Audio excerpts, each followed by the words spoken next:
Assalamualaikum warahmatullahi wabarakatuh. A'udzu billahi minasyaitonir rajim. Bismillahirrahmanirrahim. Alhamdulillahi rabbil alamin. Wassalatu wassalamu ala sayyidina wa maulana Muhammadin wa ala alihi wa ashabihi ajma'in. Subhanaka la ilma lana illa ma 'allamtana innaka antal alimul hakim. Rabbi shrah li sadri wa yassir li amri wahlul 'uqdatam min lisani yafqahu qawli waj'al li waziran min ahli. Amma ba'du. Hadratul ulama wa hadratul jamaah dan segenap pengurus Majelis Ta'lim Salabul Khair yang semoga kita semua selalu diberkahi, diridhoi dan dikaruniai sehat afiat, panjang umur dalam taat ibadah kepada Allah Subhanahu wa taala. Liridhoillah wa li syafaati Rasulillah wa ila hadratin Nabil Mustafa Muhammadin sallallahu alaihi wasallam wa ala alihi wa ashabihi wa azwajihi wa dhurriyyatihi wa ali baitihi al-kiram wa jami' ummatihi minal muslimina wal muslimat wal mu'minina wal mu'minat aynama kanu, khususan mu'allif hadzal kitab al-Imam Abi Zakaria Yahya bin Syaraf An-Nawawi Ad-Dimashqi bi barakatil Fatihah. A'udzu billahi minasy syaithanir rajim. Bismillahirrahmanirrahim. Alhamdulillahi rabbil alamin arrahmanir rahim maliki yaumiddin. Iyyaka na'budu wa iyyaka nasta'in. Ihdinas siratal mustaqim. Siratal ladzina an'amta 'alaihim ghairil maghdubi 'alaihim waladdallin. Amin. Bismillahirrahmanirrahim. Kita melanjutkan ngaji kita dari kitab Riyadhus Shalihin, masih dalam bab birrul walidain wasilatil arham, bab yang ke-40. Kita memasuki hadis yang nomor 325. Bismillahirrahmanirrahim. Wa an Asma binti Abi Bakrin Siddiq radhiyallahu anhuma. Hadis yang akan kita bahas ini bersumber dari Asma binti Abi Bakrin Siddiq. Namanya Asma, putri atau anak perempuan dari sahabat Abu Bakar As-Siddiq. Asma ini kakak dari Aisyah, istri Rasulullah Sallallahu Alaihi Wasallam. Satu bapak tapi dari ibu yang berbeda. Abu Bakar As-Siddiq itu nama aslinya Abu Quhafah. Beliau itu menikah 4 kali. Bukan bininya 4, Pak. Menikah 4 kali. Sama bininya 4 kan beda, Pak ya. Nah, istri yang pertama itu namanya Qutailah binti Abdul Uzza. Lah dari Qutailah ini punya anak 2, namanya Abdullah dan Asma. Ya, Asma yang meriwayatkan hadis. Dan Abu Bakar menikah dengan Qutailah ini ketika sebelum datangnya Islam. Tapi begitu Islam datang, Abu Bakar masuk Islam. Dalam satu riwayat Qutailah ini nggak mau masuk Islam, maka akhirnya cerai. Punya anak 2. Kemudian nikah lagi dengan Zainab binti Abad. Sama kasusnya. Yang perempuan belum mau masuk Islam, tapi dalam riwayat lain Zainab ini akhirnya masuk Islam. Punya anak 2 juga, namanya Abdurrahman, tapi bukan yang ini, bukan. Dan Aisyah. Nah, Aisyah yang akhirnya diperistri oleh Rasulullah itu tadi. Makanya satu bapak tapi lain ibu. Kemudian nikah yang ketiga. Nah, ini yang ketiga ini pernikahan setelah pindah ke Madinah. Menikah dengan Habibah binti Kharijah. Kharijah ini nama laki-laki, Pak. Kharijah ini salah satu sahabat Ansor asli penduduk Madinah. Ketika Abu Bakar datang, padahal Kharijah sama Abu Bakar ini seumur. Karena Kharijah ini sangat tertarik dengan Abu Bakar, akhirnya kalau bahasa kita ditawarin, mau nggak nikah dengan anak saya? namanya Habibah. Padahal seumur. Mau ya kalau Pak Ustadz Tamrin seandainya ada yang nawarin gitu ya? Mau. Masih mampu. Nah, dari pernikahan yang ketiga ini punya anak namanya Ummu Kulsum. Dan kemudian di akhir udah menjelang beliau udah sangat sepuh. Loh, masih ada yang nawarin lagi, Pak. Orang baik ya begitu. Namanya sama dengan putri pertamanya tadi, namanya Asma binti Umais. Lah dari Asma binti Umais ini punya anak satu namanya Muhammad. Maka sahabat Abu Bakar As-Siddiq itu nikah 4 kali, punya anak 6, 3 perempuan, 3 laki-laki. Cuman yang paling populer adalah Aisyah radhiyallahu anha dari ibu yang bernama Zainab bin Abd. Lah hadis yang akan kita bahas ini dari putri Abu Bakar namanya Asma binti Abi Bakrin Siddiq. Lah Asma ini yang ketika Rasulullah hijrah dari Makkah ke Madinah kan sempat bersembunyi di Gua Thur. Nah, dalam persembunyian ini yang nganter logistik, nganter makanan, ya Asma ini. Karena saat itu Aisyah masih bayi. Lah yang nganter Asma ini. Maka Asma ini ketika nganter makanan itu kan diumpetin. Diumpetin, kalau orang Jawa dulu diumpetin di stagen itu. Kalau orang sini apa ya? Kain yang buat ngikat perut itu. Anggin. Kalau orang Jawa kan stagen ya. Nah, diumpetin di situ. Kemben itu yang pokoknya itulah ceritanya. Lah karena takut ketahuan orang-orang Quraisy itu makanan itu diumpetin di situ.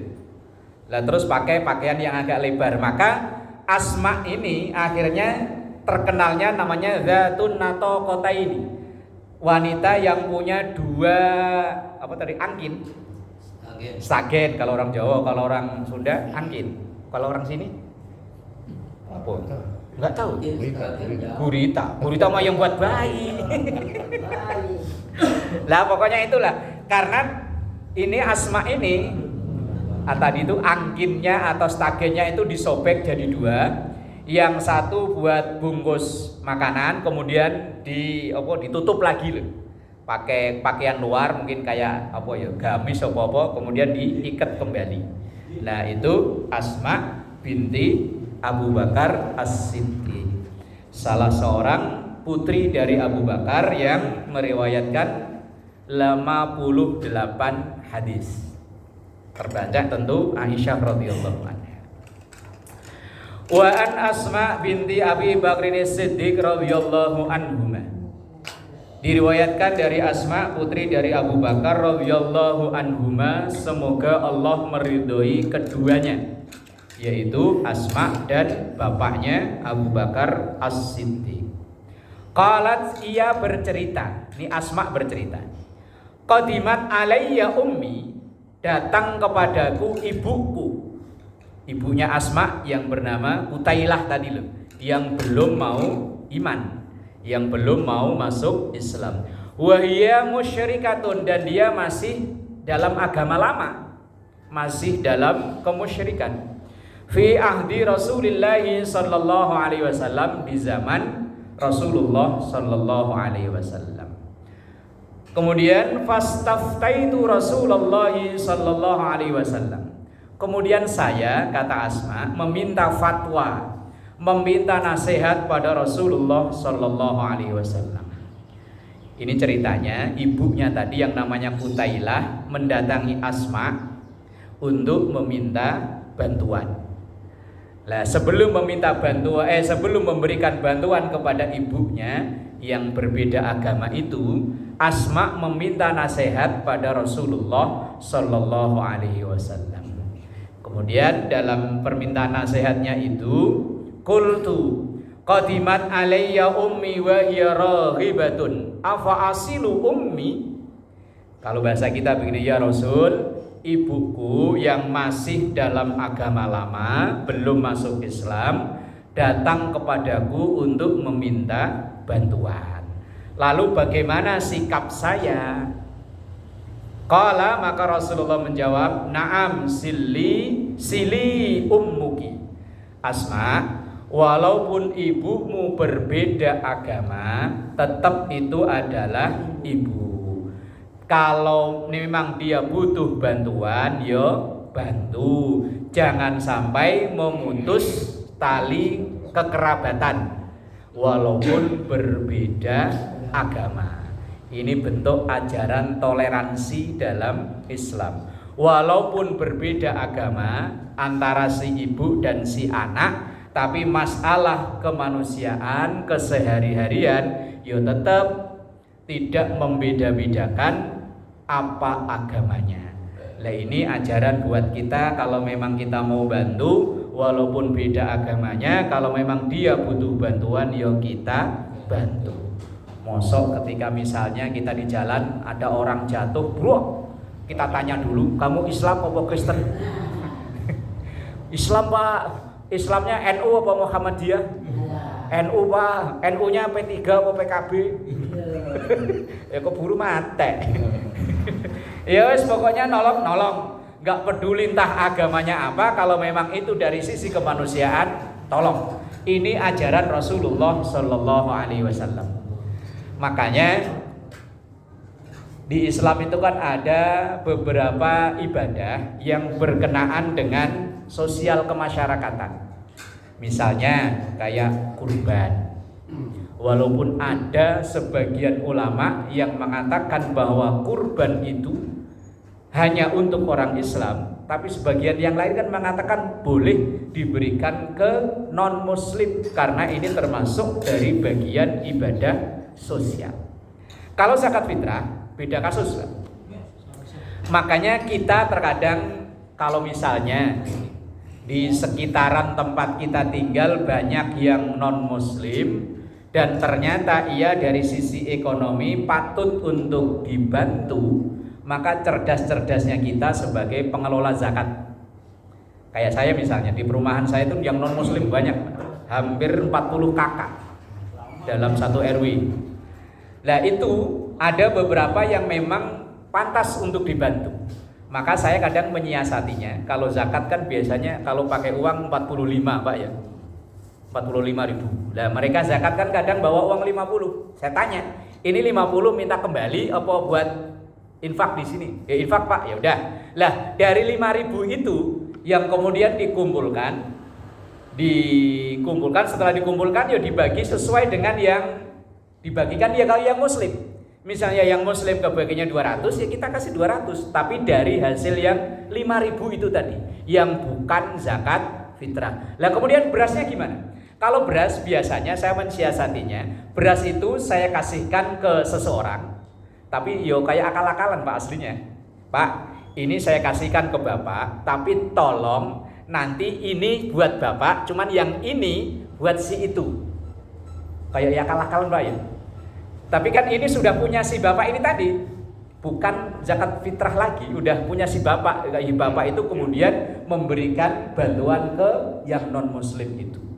Karena yo tadilah dari sisi kemanusiaan sesama umat manusia yo kita wajib untuk membantu. Wong ini dalam kasus Asma putri dari Abu Bakar ketika ibunya datang untuk meminta bantuan yang bernama Kutailah binti Abdul Uzza itu tadi, lah Rasulullah ya bilang sili ummuki, tetap sambung kekerabatan dengan ibumu itu walaupun berbeda agama.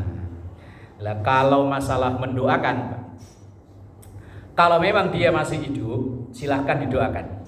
Ya semoga dia dapat hidayah. Tapi kalau sudah meninggal selesai urusan. Beberapa waktu yang lalu ada yang nanya, memang dia itu terlahir dari keluarga yang non muslim. Kebetulan dia anak pertama, dia yang pertama kali masuk Islam. Kemudian setelah dia masuk Islam, ibunya ikut. Gak lama setelah ibunya masuk Islam, bapaknya ini meninggal tapi masih dalam keadaan non muslim. Nah kemudian datang nanya, Pak, saya pengen bakti ke bapak, saya gimana caranya? Sementara bapak saya sudah meninggal dan ketika meninggal masih di agama lama yang non muslim. Saya bilang begini, ibu, kalau mendoakan sudah selesai. Udah ada antara kita dan mereka, udah ada hijab penutup. Kalau masih hidup, misalnya ada saudara ibu yang masih hidup beragama berbeda, silahkan didoakan. Tapi kalau yang sudah meninggal, selesai. Terus bagaimana kalau istilah orang Jawa kan nyekar, ziarah yuk, ziarah ke makam. Kalau saya nyekar masih boleh gak? Ya monggo silahkan. Nyekar yang bersih-bersih makamnya sebagai bentuk bakti kepada bapak almarhum. Tapi kalau mendoakan udah selesai urusannya. Kalau memang ibu kurang puas, saya bilang silahkan tanya ke yang lain. Ketika punya keluarga yang sudah meninggal masih dalam keadaan saat meninggalnya itu berbeda agama. Orang Islam itu bukan berarti tidak toleran, bukan. Karena ada aturan dari sisi mana saja yang kita boleh untuk toleransi, tapi ada sisi yang kita sudah lakum dinukum waliyati. Bagi kalian ya agama kalian, bagi kami, bagi saya ya agama saya. Ada sisi-sisi yang memang ada batasannya. Bismillahirrahmanirrahim. Ini hadis yang 325. Ajaran tentang tetap membantu walaupun keluarga itu berbeda agama. Hadis yang selanjutnya, wa an Zainab Ats-Tsaqafiyyah imraati Abdullah bin Mas'ud radhiyallahu anhu. Selanjutnya masih dari sahabat wanita, namanya Zainab Ats-Tsaqafiyyah. Nah, Zainab Ats-Tsaqafiyyah ini istri dari Abdullah bin Mas'ud, termasuk sahabat terdekat Rasulullah. Nah, Abdullah bin Mas'ud ini punya keistimewaan, punya suara bagus. Setiap Rasulullah pulang dari tugas, kok beliau merasakan capek, lah yang dipanggil Abdullah bin Mas'ud ini untuk baca ayat Quran. Karena obat capeknya Rasulullah itu diperdengarkan bacaan Quran. Kalau kita ya lain apa ya, kadang ya campur sari apa jaipongan apa. Kalau Rasulullah itu diperdengarkan bacaan ayat Quran. Dan Abdullah bin Mas'ud ini dalam banyak kitab-kitab sejarah, beliau termasuk yang mempertanyakan tentang celana yang di bawah mata kaki. Abdullah bin Mas'ud itu punya cacat. Kalau orang Jawa bilang kecet. Apa kecet itu? Di bawah mata kaki yang bagian belakang itu, Pak. Ya. Kalau orang Jawa kan kecet namanya ya. Tumit ya. Wah, keren ya tumit ya. Kalau orang Jawa kecet. Ini yang belakang ini loh, bawah mata kaki. Ankle namanya. Bukan truk ankle itu. Biasa punya ankle. Iya. Pokoknya di sini lah. Lah Abdullah bin Mas'ud itu punya cacat di situ, Pak. Dan beliau itu kalau ini terlihat, beliau itu malu, kayak aib loh, semacam aib entah penyakit apa yang selalu pokoknya ditutupi. Maka ketika Rasulullah menyampaikan apa yang di bawah mata kaki neraka, itu yang dipakai orang-orang sono, Pak, sampai celananya pada dipotong-potong itu. Iya, karena ia meyakini hadis itu. Hadis itu bunyinya ma tahtal qadamain, apa yang di bawah mata kaki neraka. Itu sepotong hadisnya begitu, sepotong. Tapi kan hadis itu enggak sendirian. Maka mereka sampai ketakutan celana pada dipotong-potong ini. Ya, segini. Lah iya. Lah ketika Rasulullah menyampaikan begitu, Abdullah bin Mas'ud ini nanya, "Ya Rasul, kalau saya gimana? Wong saya setiap hari memakai baju itu ya di bawah mata kaki buat nutupi itu tadi." Lah Rasulullah kemudian menjawab, orang yang memakai baju di bawah mata kaki lil khuyala, karena sombong. Karena dulu, Pak, ciri khas orang kaya sama orang kismin itu kelihatan dari pakaian. Kalau sekarang kan samar, Pak. Kalau duduk bareng mana yang kaya, mana yang kismin kan samar ya. Samar. Kalau dulu ketahuan banget kalau orang kaya itu biasanya pakaiannya klengsreh. Klengsreh itu apa ya? Oh ya, pokoknya kalau jalan itu sampai nyeret kayak nganten perempuan itu. Kan biasanya pakaiannya kan sampai nyeret. Lah kalau orang kaya itu dulu begitu. Lah kalau orang miskin, itu biasanya makainya ya pokoknya yang tadi itu segini loh. Di atas mata kaki. Itu dulu ciri khas budak. Kalau budak itu makanya pokoknya celananya itu cingkrang. Lah kemudian Rasulullah yang aslinya tujuan utamanya itu ngomentari sombongnya, bukan pakaiannya. Yang pakai pakaian di bawah mata kaki itu di neraka dengan alasan sombong. Lah kalau sekarang dibalik, Pak. Orang yang pakai celana di atas mata kaki dia yang nyombong, nih yang nyunah nih, kalau itu bid'ah neraka. Lah kalau dibalik gimana logikanya? Dia neraka dia. Neraka dia. Lah iya kalau dibalik, yang aslinya itu alasannya itu bukan kok celananya tinggi itu bukan, sombongnya itu. Lah biar pakai celana kayak model apa kalau dia nyombong, wah ya itu yang dimaksud itu. Lah Abdullah bin Mas'ud itu. Wah, BS. Ini mah bukan gajah duduk ini. Nih BS nih. Kalau sholat pokoknya dikebet-kebet ya sarungnya itu ya. Ya mungkin ya itu yang dimaksud Rasulullah, ya itu dulu. Nah Abdullah bin Mas'ud itu termasuk yang nanya, ya Rasul kalau saya gimana? Untuk tiap hari yo pakainya sampai klengsreh tadi itu buat nutupi penyakitnya itu.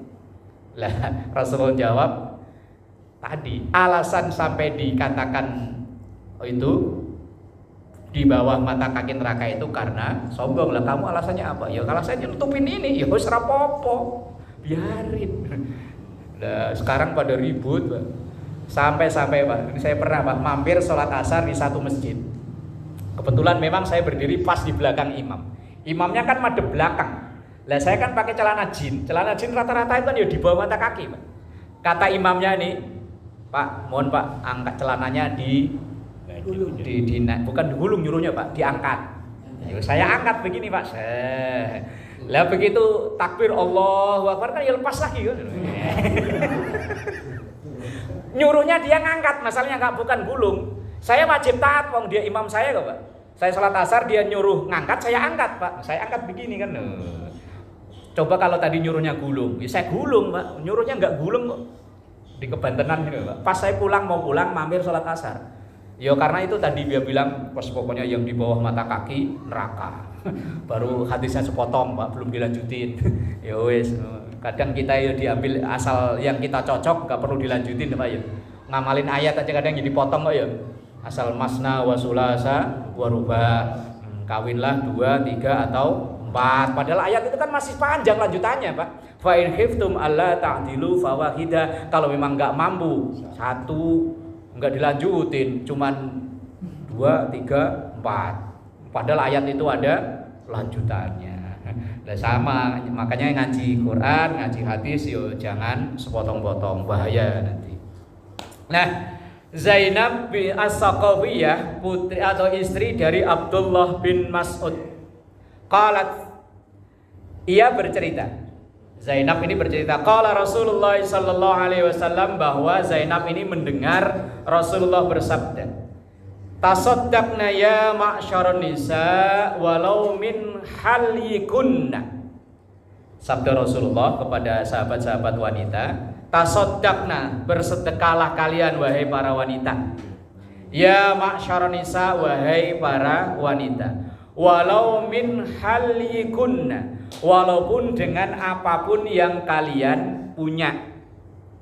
Yus, yang punya dia apa, kalau memang itu yo disedekahi. Lah mendengar ini, kemudian faraja'tu ila Abdullah bin Mas'ud. Kemudian ketika pulang, Zainab ini lapor ke suaminya, Abdullah bin Mas'ud. Fakultu, maka saya berkata, innaka rajulun khafifun dzatil yadid. Ini bahasanya begini Pak. Bang, kalau bahasa orang sini ya Bang. Tadi saya dengar Rasulullah itu nyuruh kita untuk sedekah. Lah sementara abang ini kan orang kismin. Kebetulan Pak Abdullah bin Mas'ud itu orang miskin, tapi istrinya Zainab ini orang kaya. Lah istri itu kan duitmu duitku, duitku duitku sendiri. Bener ya? Nah ya, Zainab itu begitu Pak. Lah tadi saya dengar Rasulullah kami ini disuruh sedekah. Lah abang ini kan orang kismin. Lah ketika saya sedekah sama abang, boleh enggak? Maksudnya itu udah termasuk terhitung sedekah apa enggak? Misalnya suaminya miskin, penghasilannya pokoknya P-nya banyak lah ya. pergi pagi pulang petang, penghasilan pas-pasan sampai pala puyeng, pantat pedes, pinggang pegel. Lah penghasilannya pas-pasan. Lah kemudian istrinya kebetulan orang kaya. Lah ketika sang istri ini ngasih sedekah, bahasanya kok ngasih sedekah kok kayaknya gimana gitu ya?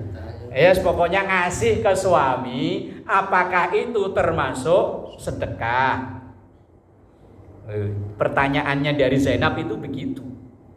Kemudian Abdullah bin Mas'ud gak langsung jawab, Pak, karena beliau sendiri. Kemudian kata Abdullah bin Mas'ud, kalau begitu balik sono ke Rasulullah nanya, apakah ketika kamu ngasih ke saya itu masuk sedekah apa enggak? Kalau memang enggak masuk sedekah ya udah kasih ke orang lain. Tapi kalau masuk sedekah lah ngapain ke orang lain? Ke suami sendiri juga lebih baik. Lah ternyata ketika Zainab ini balik ke rumah Rasulullah mau bertanya itu, ternyata ada seorang wanita dari kaum Ansor yang sudah duluan di situ. Ditanya, kalau bahasa kita, Bu, mau apain? Ketemu Rasul, mau nanya kalau saya mau sedekah sama suami, boleh enggak? Atau udah hitung sedekah apa enggak? Lah kata Zainab, ternyata problemnya sama. Nah kemudian ketika itu Bilal yang nemui dua orang ini, kemudian ditanya, Bilal itu yang di luar siapa? Zainab ya Rasul. Kalau bahasa kita, karena Zainab saat itu nama populer, Pak. Rasulullah kan nanya, Zainab yang mana? Kayak dulu zaman saya sekolah, Pak, nama Ahmad, Agus, Sri, Siti. Paling banyak. Makanya kalau Agus siapa sih? Agus. Lah ya zaman saya sekolah itu pokoknya nama Ahmad, Muhammad, Abdul, Agus, Sri, Siti. Banyak banget. Saya tuh nama depan Ahmad, Pak. Absen saya itu nomor 9 kalau nggak salah. Depan saya itu Ahmad. Banyak. Lah ini zaman dulu itu nama Zainab itu sangat populer. Lah kemudian ketika Bilal bilang, Zainab nunggu di luar ya Rasul sama orang Ansor satu. Zainab yang mana? Lah kemudian Bilal jawab, Zainab istri dari Abdullah bin Mas'ud. Kemudian Rasulullah memberi nasihat kepada dua wanita itu tadi, lahuma ajrani, ajrul qarabati wa ajrus shadaqati. Wahai Zainab, nama temennya, kalau kamu sedekah, memberi duit, memberi modal pada suamimu, pahalanya 2. Yaitu pahala 1 karena lebih mengakrabkan, mendekatkan antara hubunganmu dengan suamimu. Yang kedua pahala sedekah. Kalau kamu pahala sedekah ke orang lain, pahalanya cuma 1, yaitu sedekah tok. Tapi kalau pahala sedekah dengan keluarga terdekat, itu sedekahnya pahalanya 2, yaitu sedekah itu sendiri. Yang kedua mendekatkan atau mengikatkan tali kekerabatan. Jadi kalau mau sedekah yang diutamakan keluarga. Kalau kata bahasa Baji berarti nepotisme ya. Nah, iya kan ya. Ya didahulukan keluarga. Kalau itu mau sedekah dari duit sendiri. Lah kalau dari duit pemerintah jangan. Protes duluan. Duit pemerintah yo apa kalau dulu zaman SBY BLT. Kalau sekarang apa namanya? Masih sama. Nah, itu kan duit pemerintah. Kalau duit pemerintah yo jangan cuma keluarga tok. Bansos sekarang bukan BLT. Oh, bansos namanya. Oh, bansos tuh. Lansia. Lah kalau duit pemerintah, apalagi kita yang diamanai, yo beda kasusnya. Lah ini kalau duit kita sendiri, kita mau sedekah, yang diutamakan adalah keluarga. Termasuk misalnya mohon maaf, ada kita di antara kita yang kemarin Ramadan mungkin ada puasa yang tertinggal. Kemudian entah dengan alasan apa kita bayar fidyah. Maka fidyah itu yang paling afdol disalurkan ke keluarga terdekat. Kalau memang dari keluarga kita itu ada yang pantas atau berhak untuk menerima. Cuman kadang kita kan nggak mau repot ya, asal datang ke masjid, ke musola, Pak ini fidyah beres. Kalau orang tua ke anak, ke cucu boleh. Kalau tidak menjadi tanggungannya boleh. Udah bukan tanggungannya, walaupun tinggal serumah tapi dia masak sendiri. Mungkin ya dia nyari nafkah yo kebutuhannya sendiri walaupun mungkin tinggal satu rumah. Tapi kalau dia udah tidak tanggungan kita, maka silahkan. Tapi kalau tanggungan kita ya nggak boleh. Atau mungkin dia tinggalnya beda rumah, udah rumah sendiri. Cuman sehari-hari memang tanggung jawab kita, nggak boleh diberikan ke dia. Yaitu sama saja memberi ke diri sendiri, tidak diberikan keluar. Walaupun tadi misalnya satu rumah, tapi kok udah usaha sendiri, tidak tanggungan kita memberi hanya misalnya di hal-hal tertentu saja, tidak 100% tanggungan kita, maka silahkan memberi ke dia. Entah itu anak, entah itu cucu, entah itu ponakan atau siapa saja. Justru ya itu malah yang terbaik untuk mengakrabkan, mendekatkan, mengikat dengan pemberian itu. Jangan sampai orang lain diberi, keluarga sendiri dilewatin. Bahaya. Nah, termasuk tadi ketika Zainab itu bertanya kepada Rasulullah SAW, apakah kalau aku sedekah pada suamiku itu termasuk dihitung sedekah apa enggak? Justru Rasulullah jawab, pahalamu dua, yaitu pahala sedekah dan pahala menyambung kekeluargaan. Itu hadis yang nomor 326. Kemudian hadis yang selanjutnya, wa Nabi Sufyan Sahar bin Harb radhiyallahu anhu fi hadisihi tawil fi qissati Hiraqlu, dari Abi Sufyan, dari bapaknya Sufyan, namanya Sahar bin Harb radhiyallahu anhu. Berarti yang didoakan hanya satu orang. Fi hadisihi tawil, dalam hadis yang panjang, fi qissati Hiraqlu, dalam kisah Hiraqlu. Hiraqlu itu ada yang menerjemahkan Hercules. Di zaman Rasulullah itu Rasulullah pernah mengirim surat kepada seorang raja namanya Hiraqlu. Entah Hiraqlu itu Hercules atau wallahu alam. Cuman ada pernah saya mendengar Hiraqlu itu Hercules itu.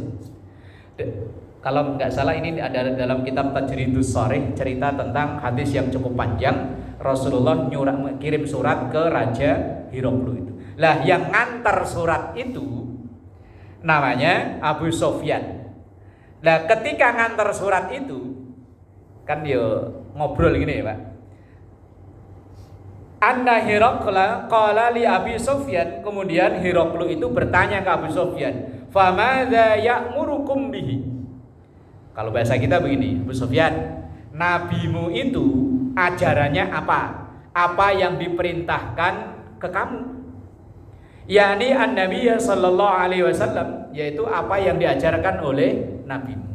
Qultu, maka Abu Sufyan menjawab, yaqulu, Rasulullah itu ajarannya ubudullaha wahdah, sembahlah pada Allah dengan mengesakannya, jangan menduakannya. Wong ayat yang kita baca, iyyaka na'budu wa iyyaka nasta'in, hanya kepada engkau, hanya berarti kan cuma satu.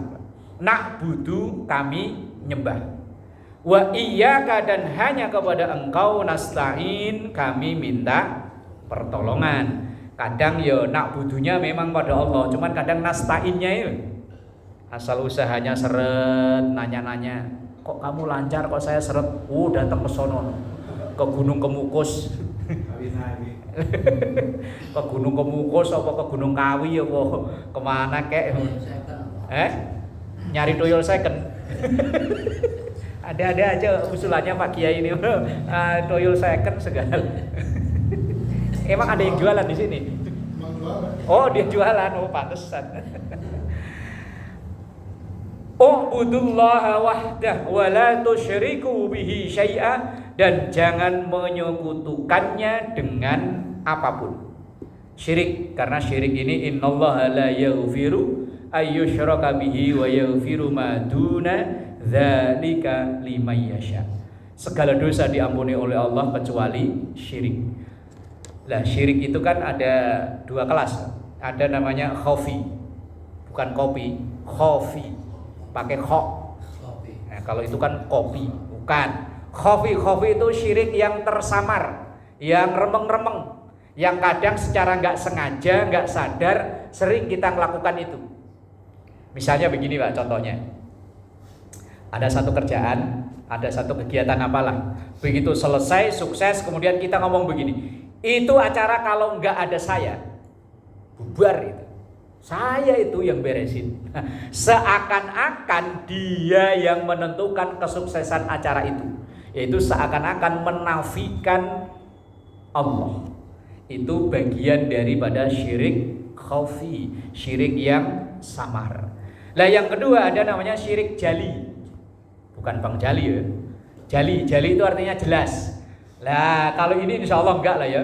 Datang ke Gunung Kawi, semedi di situ nunggu kejatuhan daun Dewandaru katanya. Saya ngelihat di YouTube Pak. Ya katanya orang datang ke situ minta pesugihan, semedi nunggu kejatuhan daun Dewandaru di Gunung Kawi.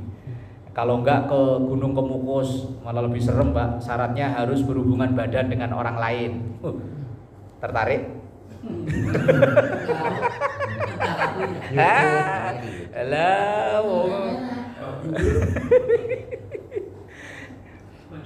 Lah itu namanya syirik jali, syirik terang-terangan. Kita mah insya Allah enggak lah ya. Enggak, insya Allah saya yakin enggak. Cuman yang kedua, yang pertama tadi loh yang khafi, yang apa tuh nih? Yang tersamar itu kadang mulut ini suka keceplosan. Itu kalau nggak saya, wah, berantakan. Apa orang Cipucang 3 mana? Kalau nggak ada saya, dah hancur itu Pak. Nah, ini seakan-akan dia yang super, padahal ya dia ngapain sih ini? Kemudian watruku ma yaqulu abaukum. Ajaran Rasulullah yang disampaikan Abu Sufyan ke Hiroklu tadi. Kita diperintahkan untuk meninggalkan keyakinan leluhur yang bertentangan dengan Islam. Keyakinan-keyakinan leluhur para pendahulu yang bertentangan dengan Islam. Kalau yang enggak bertentangan ya wis monggo, tapi yang bertentangan ya ditinggal. Karena kita ini Pak, orang Indonesia apalagi masyarakat Jawa, sudah ada keyakinan yang lebih dulu datang sebelum datangnya Islam. Maka kadang sisa-sisa keyakinan itu masih membekas dan kadang ya masih diyakini. Maka ada satu hadis wa kurihalakum qila wa qala, termasuk yang tidak disukai dalam Islam itu sesuatu yang enggak jelas sumbernya, hanya berdasar katanya. Dan ini masih banyak yang kita yakini Pak. Misal jangan duduk depan pintu, nanti kalau ada yang lamar balik. Lah iya memang iya, pintunya dialang-alangi nggak bisa masuk. Ya kan keyakinan-keyakinan kayak begitu itu kadang masih ada loh Pak. Misal yang nggak jelas walau alam kalau ada hubungannya. Orang anyang-anyangan. Anyang-anyangan Indonesianya apa? Iya yang kencing dikit-dikit itu. Lah kok diikat jempolnya itu? Kok nggak diikat itunya? Itu hubungannya apa? Ada yang ini kan. Kalau dari kampung ke Jakarta pegang batu kan. Biar gak berak. Pengalaman itu. Lah iya makanya ini kan keyakinan-keyakinan yang mungkin orang tua dulu meyakini itu. Lah kecuali kalau memang diteliti secara medis Mbak, umpama yang tadi loh orang anyang-anyangan diikat jempolnya. Pernah denger ya? Apa jangan-jangan pernah ngalami? Lah kalau memang misalnya diteliti secara medis memang ada hubungannya bahwa ada saraf yang misalnya dari kaki ke itu. Lah ya kan? Ya oke lah. Wong Islam itu agama logis, Pak. Tapi kalau yang tadi cuma kata siapa? Katanya naik bis biar gak kebelet BAB ngantongin batu. Batu apa dulu gitu? Batu apa dulu? Beliau batu ake tuh. Ada orang hamil suruh bawa gunting. Bisa kecil. Apa namanya? Bangkle. Lah itu maksudnya apa? Peniti sama bangklek. Emang katanya biar nggak diganggu setan ya. Emang setan takut sama bangklek? Aku dia pahit. Lah kalau pahit, lah kopi juga pahit. Ya nggak dikasih gula. Ini kan keyakinan yang sudah ada sebelum datangnya Islam, mungkin sudah ada, dan sampai sekarang masih banyak yang meyakini itu. Ada anak kecil kok yang kalung itu. Lah iya. Nah, kalau memang misalnya secara logis, secara medis itu logis, ya oke. Tapi kalau tadi itu hanya apa ya, terkadang terbawa sama sugesti. Sugesti. Ngeblau. Lah pakai blau masih mending. Dulu saya pernah disuruh pakai air kencing yang keluar pertama. Pernah nggak? Bangun tidur gitu. Lah iya bangun tidur. Kencing kan keluar pertama tuh. Katanya suruh nolek, iniin. Iya, dibalurin gitu. Ya Allah. Ada-ada aja loh. Lah kalau memang secara medis itu ada kaitannya ya monggo lah ya. Lah yang disampaikan Abu Sufyan kepada Hiraqlu tadi, beliau bilang watruku ma yaqulu abaukum, dan tinggalin sesuatu yang diyakini oleh orang tua kita yang tidak logis. Lah kalau memang logis, masuk akal, seperti ini loh Pak. Ternyata itu ada hadisnya Pak. Anak kecil menjelang maghrib suruh masuk. Itu saya ketemu hadisnya lupa di kitab apa, cuman ada Pak, bahwa ketika matahari mulai terbenam itu ada jin apa itu namanya yang kadang yo nyari mangsa gitu. Lah kalau nasihat orang tua dulu kan bilangnya wes jam maghrib masuk gitu ya. Nah, kalau orang tua dulu nakut-nakutin tergondol kolong wewe. Dan itu memang hadisnya ada, saya pernah baca kalau nggak salah dalam kitab Mukhtarul Hadis atau kitab apa, ada ternyata kalau itu. Lah kalau memang itu ada nasihat dari Rasulullah, hadisnya ada, lah yuk kita ikuti. Tapi kalau yang nggak ada hanya berdasar sugesti, keyakinan yang wallahu a'lam, ya wis tinggalin. Wallahu a'lam. Bisa ya. Berarti jam ini terlambat ya. Cepetan. Pasnya apa Patri? 3 menit lagi. Wallahu a'lam bishawab. Insyaallah dilanjut pertemuan berikutnya. Al-Fatihah. A'udzubillahi minasyaitonir rajim.